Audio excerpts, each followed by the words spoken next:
All right, our next speaker is Jessica Cundiff from the Museum of Comparative Zoology at Harvard, and it's the discovery of the Darwin sand dollar. Thanks, Paul. So in deciding which of the MCZ's million-plus specimens to spotlight, I kept going back to one question that I'm always asked when the Harvard undergrads come through for collection tours. They usually ask is that if there's some type of disaster and you can only save one specimen from the collection, what would that specimen be? Of course, my first answer is I want to save everything, but if I can only save one, there is one specimen in the MCZ's invertebrate paleontology collection that I would save, and that specimen is a fossil sand dollar, the holotype of Echinarachnis juliensis that was collected by Charles Darwin in Patagonia on the voyage of the Beagle in 1834. This specimen is interesting enough in that Charles Darwin collected it, and it was later published as a holotype by Edward Desor, one of Louis Agassiz's collaborators. The more interesting part is how did the MCZ end up with a specimen collected by Charles Darwin? I recall when I first interviewed at the MCZ, I had asked one of the curatorial staff, what's the coolest thing you've seen in the collection? And she got very excited and said, when we were cataloging the echinoderm types, I found this specimen in the echinoid collection that was collected by Charles Darwin. So it was a great surprise to curatorial staff that they even had this. The types were scattered all throughout the collection, and they really didn't know what they had. So that began the process of figuring out how did we end up with a Darwin collected specimen? Because it's well known that his collections are in the Natural History Museum in London. So Fred Collier, who was the collection manager at the time, he reached out to the echinoid expert at the NHM, Andrew Smith, and Andrew said he was sure that Darwin would have posted this specimen to Louis Agassiz, since Agassiz was the foremost echinoderm or echinoid expert at the time.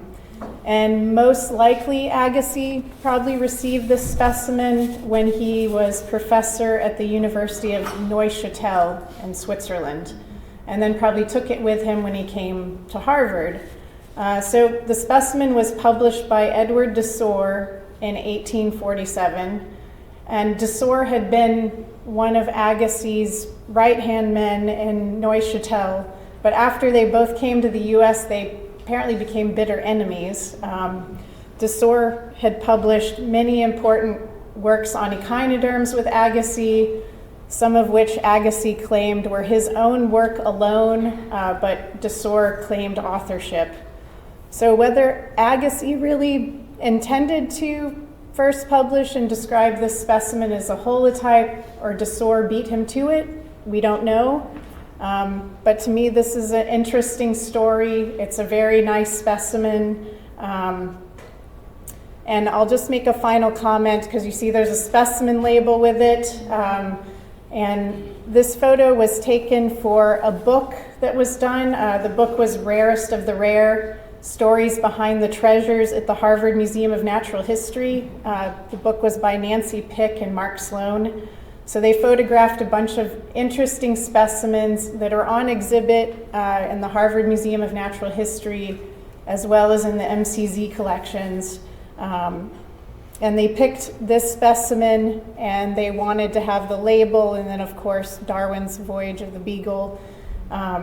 So you see that the label is somewhat illegible.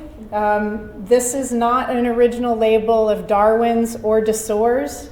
It's in the hand of former MCZ curator Robert Tracy Jackson. He was the foremost authority on fossil echinoids from 1911 to sometime in the 1940s. And much to the annoyance of curatorial staff, Robert Tracy Jackson's handwriting is on many labels in the collection, as well as in our catalog ledgers. So it takes a little time to decipher his labels. I've actually gotten pretty good at reading it, but without Jackson's handwritten label, it would not have been obvious to curatorial staff that we had a specimen collected by Charles Darwin, or that it had been designated a holotype by Edward Desor. Thank you.